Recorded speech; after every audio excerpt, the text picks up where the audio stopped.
Hello everyone, welcome back to my YouTube channel blazing Veeru Veeresh. ಸ್ನೇಹಿತರೆ, ಎಲ್ಲರಿಗೂ ತಮ್ಮನೇಲಿ ನೋಡಿದ ತಕ್ಷಣ ಗೊತ್ತಾಗಿರುತ್ತೆ, ನಾನಿವತ್ತು ರಾಗಿಗುಡ್ಡದ ಶ್ರೀ ಪ್ರಸನ್ನ ಆಂಜನೇಯ ದೇವಸ್ಥಾನ ಬೆಂಗಳೂರು ಇಲ್ಲಿದ್ದೀನಿ. ಈ ಒಂದು ದೇವಸ್ಥಾನ ಜಯನಗರ 9th ಬ್ಲಾಕಲ್ಲಿ ಬರುತ್ತೆ. ನೀವು ಸಪೋಸ್ ಪಬ್ಲಿಕ್ ಟ್ರಾನ್ಸ್ಪೋರ್ಟೇಷನಲ್ಲಿ ಹೋಗ್ತಾ ಇದ್ದೀರಾ ಅಂದರೆ ಜಯನಗರ 9th ಬ್ಲಾಕ್ವರೆಗೂ ನಿಮಗೆ BMTC ಬಸ್ ಸಿಗುತ್ತೆ. ಜಯನಗರ 9th ಬ್ಲಾಕಿಂದ ರಾಗಿಗುಡ್ಡ ಒಂದು ಅರೌಂಡ್ 600 ಮೀಟರ್ ಆಗುತ್ತೆ. ಇಟ್ಸ್ ವಾಕೇಬಲ್ ಡಿಸ್ಟೆನ್ಸು, ನೀವು ನಡ್ಕೊಂಡೇ ಬರ್ಬೋದು ಒಂದು 10 ನಿಮಿಷದಲ್ಲಿ. ನೀವು ದೇವಸ್ಥಾನಕ್ಕೆ ಪಬ್ಲಿಕ್ ಟ್ರಾನ್ಸ್ಪೋರ್ಟೇಷನ್ ಇರೋದಿಲ್ಲ, ನೀವು ಆಟೋದಲ್ಲಿ ಬರಬೇಕಾಗುತ್ತೆ. ಜಯನಗರ 9th ಬ್ಲಾಕಿಂದ ನಡ್ಕೊಂಡು ಬರ್ತೀರಾ ಅಂದರೆ ಒಂದು 600 ಮೀಟ್ರ್ ಒಂದು 10 ನಿಮಿಷ, ಕಾಲು ಗಂಟೆಯಲ್ಲಿ ನಡ್ಕೊಂಡು ಬರ್ಬೋದು ಆರಾಮಾಗಿ. ಈ ದೇವಸ್ಥಾನದ ಒಂದು ಹಿನ್ನೆಲೆ ಹೇಳ್ಬೇಕಪ್ಪ ಅಂದರೆ, ರಾಗಿಗುಡ್ಡದ ಶ್ರೀ ಪ್ರಸನ್ನ ಆಂಜನೇಯ ದೇವಸ್ಥಾನ ಇದೊಂದು ಆಂಜನೇಯ ಹನುಮಂತನಿಗೆ ಸಮರ್ಪಿತವಾದಂಥ ಪ್ರಸಿದ್ಧವಾದಂಥ ದೇವಾಲಯ ಇದು. ಈ ಒಂದು ದೇವಾಲಯ ಬೆಟ್ಟದ ಮೇಲಿದೆ.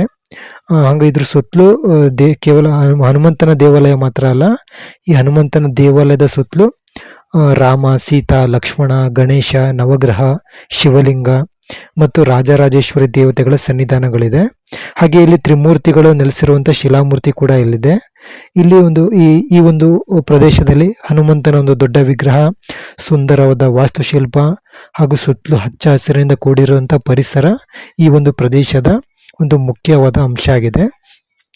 ಈ ಒಂದು ದೇವಸ್ಥಾನದ ಸಮಯ ಬಂದ್ಬಿಟ್ಟು ಸೋಮವಾರದಿಂದ ಶುಕ್ರವಾರ ಬೆಳಗ್ಗೆ 8ರಿಂದ ಮಧ್ಯಾಹ್ನ 12 ಗಂಟೆ, ಹಾಗೆ ಸಂಜೆ ಮತ್ತೆ ಪುನಃ 5ರಿಂದ 8 ಗಂಟೆ, ರಾತ್ರಿ 8 ಗಂಟೆವರೆಗೂ ದೇವಸ್ಥಾನ ಓಪನ್ ಇರುತ್ತೆ. ನೀವು ಈ ಒಂದು ಟೈಮಲ್ಲೇ ವಿಸಿಟ್ ಮಾಡಬೇಕು, ಆಮೇಲೆ ದೇವಸ್ಥಾನ ಕ್ಲೋಸ್ ಮಾಡಿಬಿಡ್ತಾರೆ.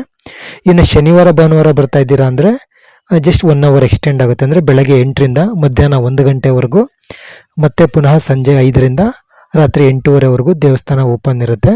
ಸೊ ನೀವು ಆ ಟೈಮಲ್ಲಿ ಬಂದು ದೇವರ ದರ್ಶನವನ್ನು ಪಡಿಬೋದು. ಈ ಒಂದು ದೇವಸ್ಥಾನ ನೀವೇನು ನೋಡ್ತಿರಾಗೆ ಹನುಮಾನ್ ದಾರ ಕೂಡ ಇಲ್ಲಿನ ಒಂದು ಪ್ರಸಿದ್ಧವಾದಂಥ ಪ್ರೇಕ್ಷಣೀಯ ಒಂದು ಅಂಶ ಅಂತ ಹೇಳ್ಬೋದು. ಏಕೆಂದರೆ ಇಲ್ಲಿ ಸಂಜೆ ಬಂದರೆ ಈ ಒಂದು ಹನುಮಾನ್ ದಾರದಲ್ಲಿ ಲೈಟಿಂಗ್ಸ್ ಮಾಡಿ ನೀರು ಹರಿಯೋ ಥರ ಮಾಡಿರ್ತಾರೆ. ಸೊ ಇದು ನೋಡೋದಕ್ಕೆ ತುಂಬ ಚೆನ್ನಾಗಿ ಕೂಡ ಕಾಣುತ್ತೆ.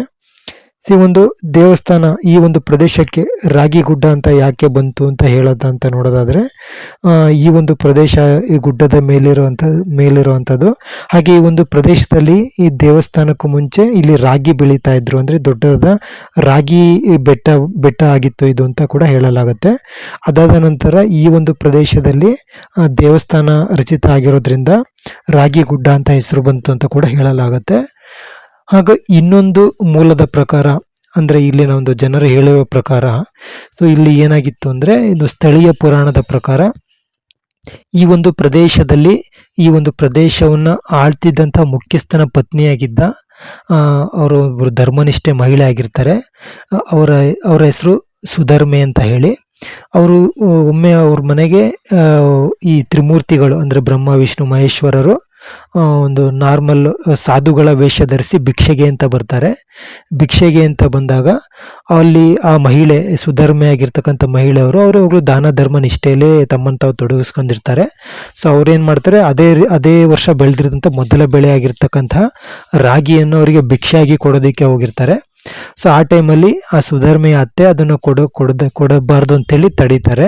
ಸೊ ಅವಾಗ ಅವರು ಅದು ಒಂಥರ ಅವರ ಒಂದು ಪ್ರತಿಷ್ಠೆಗೆ ಆಗಿರ್ಬೋದು, ಅವರ ಒಂದು ನಡವಳಿಕೆಗೆ ಅದು ವಿರುದ್ಧವಾಗಿರುತ್ತೆ. ಏಕೆಂದರೆ ಯಾರಿಗಾರು ದಾನ ಅಂತ ಧರ್ಮ ಕೊಟ್ಟಿದ್ದನ್ನು ವಾಪಸ್ ತಗೊಳೋದು ನಿಷ್ಠೆ ಅಲ್ಲ ಅಂತ ಭಾವಿಸಿ, ಇದು ಧರ್ಮಕ್ಕೆ ಕೊಡೋಕೆ ಆಗಿಲ್ಲ ಮೇಲೆ ಈ ರಾಗಿಗುಡ್ಡ ನನಗೆ ಬೇಡ ಅಂತ ಹೇಳಿ ಆ ಒಂದು ಬೆಟ್ಟವನ್ನೇ ಅವ್ರು ನಿರಾಕರಿಸ್ತಾರೆ.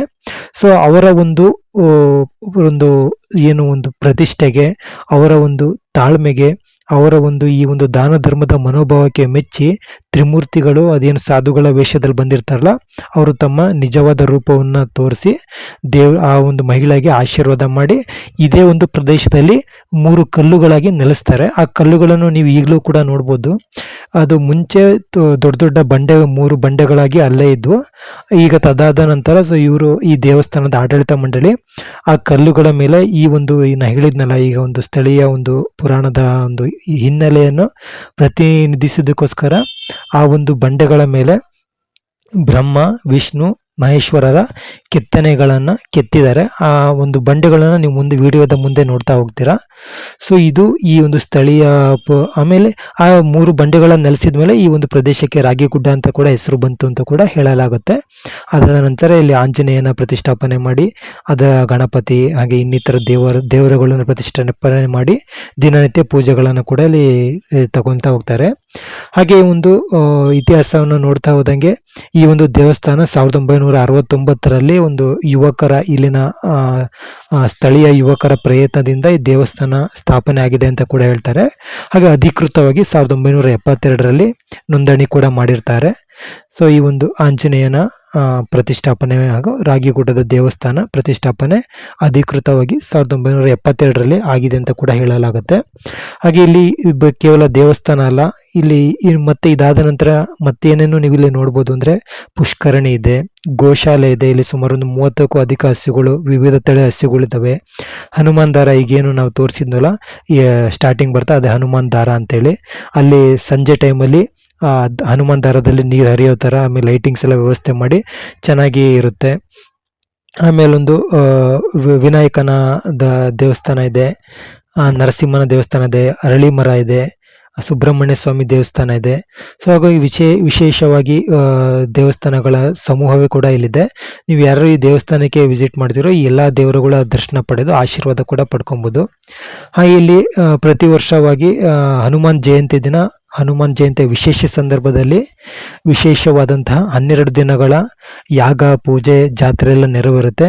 ಆ ಒಂದು 12 ದಿನದಲ್ಲಿ ದಿನನಿತ್ಯವೂ ಕೂಡ ವಿಶೇಷವಾದ ಪೂಜೆ ದೇವರಿಗೆ ಸಲ್ಲಿಸ್ತಾರೆ. ಹಾಗೆ ಪ್ರಸಾದ ವಿಶೇಷ ಜನರಿಗೆಲ್ಲ ಪ್ರಸಾದದ ವ್ಯವಸ್ಥೆ ಕೂಡ ಆ ಒಂದು ದಿನಗಳಲ್ಲಿ ಇಲ್ಲಿ ಇರುತ್ತೆ. ಪ್ರತಿನಿತ್ಯ ನಿಮಗೆ ತೀರ್ಥ ಪ್ರಸಾದ ಸಿಗುತ್ತೆ. ಈ ಒಂದು ಹನುಮಾನ್ ಜಯಂತಿಯ ಸಂದರ್ಭದಲ್ಲಿ ಬಂದರೆ ಬಂದಂಥ ಭಕ್ತಾದಿಗಳಿಗೆ ಮಹಾಪ್ರಸಾದ ಒಂದು ವ್ಯವಸ್ಥೆ ಕೂಡ ಇರುತ್ತೆ ಇಲ್ಲಿ. ನೀವು ಆಮೇಲೆ ಅದಾದ ನಂತರ ಇಲ್ಲಿ ದೇವರಿಗೆ ಕೂಡ ನೀವು ಅರ್ಚನೆ ಎಲ್ಲ ಮಾಡಿಸ್ಬೋದು. ಹಾಗೆ ಇಲ್ಲಿ ಹೊರಗಡೆ ಕಲ್ಲು ಸಕ್ಕರೆ ಪ್ರಸಾದ, ಲಡ್ಡು ಪ್ರಸಾದ ಎಲ್ಲ ದೊರೆಯುತ್ತೆ. ನೀವೆಲ್ಲ ಬೇಕಾದರೂ ದೇವರ ದರ್ಶನ ಮಾಡಿ ಪ್ರಸಾದವನ್ನು ಕೂಡ ತಗೊಬೋದು. ಏಕೆಂದರೆ ಈ ಹನುಮಾನ್ ಅಂತ ಆಂಜನೇಯ ದೇವಸ್ಥಾನ ಅಂದ್ರೆ ವಿಶೇಷವಾದ ದೇವರು. ಏಕೆಂದರೆ ನಾವು ಒಂದು ಪುರಾಣಗಳ ನೋಡ್ತಾ ಹೋದರೆ ಎಲ್ಲ 4 ಯುಗಗಳಲ್ಲೂ ಕೂಡ ಈ ಹನುಮಂತ ಇದ್ದೇ ಇದ್ದಾನೆ ಅಂತ ಕೂಡ ಹೇಳಲಾಗುತ್ತೆ. ಏಕೆಂದರೆ ಸತ್ಯಯುಗ ಆಗಿರ್ಬೋದು, ಕಲಿಯುಗ, ದ್ವಾಪರ ಯುಗ, ತ್ರೇತಾಯುಗ ಎಲ್ಲ ಯುಗದಲ್ಲೂ ಕೂಡ ಹನುಮನ ಅಸ್ತಿತ್ವ ಇದ್ದೇ ಇದೆ. ಈಗ ರಾಮಾಯಣ ಕಾಲದಲ್ಲೂ ಕೂಡ ರಾಮನ ಜೊತೆ ಹನುಮಂತ ನಿಂತೇ ಇರ್ತಾನೆ. ಈಗ ನಾನು ಸ್ಟಾರ್ಟಿಂಗ್ ಹೇಳಿದ್ನಲ್ಲ 3 ಕಲ್ಲುಗಳು, ತ್ರಿಮೂರ್ತಿಗಳು ಬಂದಿದ್ರು ಅಂತೇಳಿ, ಅದು ಇದೇ 3 ಬಂಡೆಗಳು. ಇನಿಷಿಯಲ್ ಆಗಿ 3 ಬಂಡೆಗಳು ಇಲ್ಲೇ ಇದ್ದು, ಅದಾದ ನಂತರ ಇಲ್ಲಿ ಕಾಲಕ್ರಮೇಣ ಈ ಒಂದು ಬಂಡೆಗಳಿಗೆ ತ್ರಿಮೂರ್ತಿಗಳ ಕೆತ್ತನೆಯನ್ನು ಕೊಡೋದ್ರ ಮುಖಾಂತರ ಜನರಿಗೆ ಒಂದು ಆಕರ್ಷಣೀಯ ಪ್ರದೇಶವಾಗಿ ಕೂಡ ಇದು ಏರ್ಪಟ್ಟಿದೆ ಅಂತ ಕೂಡ ಹೇಳ್ಬೋದು. ಹಾಗೆ ಮುಂದುವರೆದು ನಾವು ನೋಡ್ತಾ ಹೋದ್ರೆ ಹನುಮಂತ ಈಗ ರಾಮಾಯಣ ಕಾಲದಲ್ಲಿ ರಾಮನಿಗೆ ಸಹಾಯ ಮಾಡಿ ಸೀತೆಯನ್ನ ಮರಳಿ ಪಡೆಯೋದಕ್ಕೆ ಹೆಲ್ಪ್ ಮಾಡಿದ್ರು ಅಂತ ಕೂಡ ಎಲ್ಲರಿಗೂ ಗೊತ್ತಿರೋ ವಿಷಯ. ಅದಾದ ನಂತರ ಮಹಾಭಾರತದ ಕಾಲದಲ್ಲೂ ಕೂಡ ಅರ್ಜುನನ ಧ್ವಜಕ್ಕೆ ಹನುಮಂತ ಇದ್ರು ಅನ್ನೋದು ಕೂಡ ಉಲ್ಲೇಖ ಇದೆ. ಸೊ ಹನುಮಂತ ಅಲ್ಲೂ ಕೂಡ ಇದ್ರು. ಈಗ ಕಲಿಯುಗದಲ್ಲೂ ಕೂಡ ಯಾರೆಲ್ಲ ಕಷ್ಟ ಅಂತ ದೇವರ ಬಳಿ ಬರ್ತಾರೋ ಅವರಿಗೆಲ್ಲ ಹನುಮಂತ ರಕ್ಷಣೆ ಮಾಡ್ತಾನೆ ಅನ್ನೋ ನಂಬಿಕೆ ಎಲ್ಲ ವರ್ಗದ ಜನರಲ್ಲೂ ಕೂಡ ಇದೆ. ಈ ಹನುಮಂತನಿಗೆ ಇದೇ ವರ್ಗದವರು ಜಾಸ್ತಿ ಪೂಜೆ ಮಾಡ್ತಾರೆ, ಇನ್ನು ಕೆಲವು ವರ್ಗ ಹೋಗೋದಿಲ್ಲ, ಆ ಥರ ಏನಿಲ್ಲ. ಎಲ್ಲ ವರ್ಗದ ಚಿಕ್ಕವರು ದೊಡ್ಡವರು ಅಂತ ಹೇಳಿದೆ ಎಲ್ಲ ವರ್ಗದವರು ಕೂಡ ಈ ಒಂದು ದೇವಸ್ಥಾನಕ್ಕೆ ಭೇಟಿ ಕೊಡ್ತಾರೆ. ಏಕೆಂದರೆ ಹನುಮಂತ ಅದು ಆಂಜನೇಯ ಅನ್ನುವಂಥ ದೇವರು ಬಂದ್ಬಿಟ್ಟು ಶಕ್ತಿ ಮತ್ತು ಒಂದು ಮೋಟಿವೇಶನ್ ಅನ್ನೋಗೆ ಒಂದು ಪ್ರತೀತಿ ಆಗಿರುತ್ತ ದೇವರು ಅಂತ ಕೂಡ ಹೇಳಲಾಗುತ್ತೆ. ಯಾಕೆಂದ್ರೆ ಈಗ ಹಿಂದೆ ನೋಡ್ತಾ ಪುರಾಣದ ಪ್ರಕಾರ ಶನೀಶ್ವರ ದೇವರು ಎಲ್ಲಾ ದೇವರುಗಳಿಗೆ ಕಾಟ ಕೊಟ್ಟಿರುವಂತ ಉದಾಹರಣೆಗಳಿದೆ. ಎಕ್ಸೆಪ್ಟ್ ಹನುಮಂತನಿಗೆ ಬಿಟ್ಟು ಶನೇಶ್ವರ ಎಲ್ಲಾ ದೇವಾನುದೇವತೆಗಳಿಗೂ ಕೂಡ ಕಾಟ ಕೊಟ್ಟಿದ್ದಾರೆ. ಅಂದ್ರೆ ನಾವೇನಾದ್ರು ಒಂದು ನಮ್ಮ ಪದ್ಧತಿಗಳಲ್ಲಿ ತಪ್ಪು ಮಾಡಿದ್ರೆ ಶನೇಶ್ವರನ ಕಾಟ ಬರುತ್ತೆ ಅಂತ ಈಗಲೂ ಕೂಡ ನಮ್ಮ ಹಿರಿಯರು ಹೇಳ್ತಾರೆ. ಅದೇ ರೀತಿ ಹನುಮಂತನಿಗೂ ಕೂಡ ಶನೇಶ್ವರ ಕಾಟ ಕೊಡೋದಕ್ಕೆ ಹೋಗಿ ಹನುಮಂತನಿಂದನೇ ತೊಂದರೆಗೆ ಒಳಗಾಗಿ ಇನ್ನು ಮುಂದೆ ನಾನು ನಿನ್ನ ಹತ್ರ ಬರೋದೇ ಇಲ್ಲ ಅಂತ ಕೂಡ ಹೇಳಿ ಹೋಗಿರೋಂಥ ಉದಾಹರಣೆ ಇದೆ ಅಂತೇಳಿ ಪುರಾಣದಲ್ಲಿ ಉಲ್ಲೇಖ ಕೂಡ ಇರುತ್ತೆ.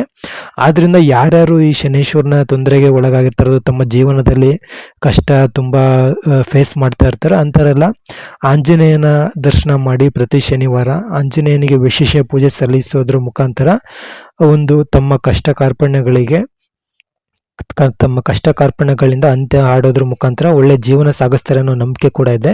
ಆದ್ದರಿಂದ ಪ್ರತಿ ಶನಿವಾರ ನಾವು ಯಾವುದೇ ಆಂಜನೇಯನ ದೇವಸ್ಥಾನಕ್ಕೆ ಹೋದರೂ ಅಲ್ಲಿ ದೇವರಿಗೆ ವಿಶೇಷವಾದಂಥ ಪೂಜೆ ಸಲ್ಲಿಸ್ತಾ ಇರೋದು ನೋಡ್ತೀವಿ. ಹಾಗೆ ವಿಶೇಷವಾಗಿ ತುಂಬ ಜನಸಮೂಹ ಸೇರಿ ದೇವರಿಗೆ ದೇವರ ಆಶೀರ್ವಾದವನ್ನು ಪಡೆಯೋದನ್ನು ಕೂಡ ನೋಡ್ತಾ ಹೋಗ್ತೀವಿ.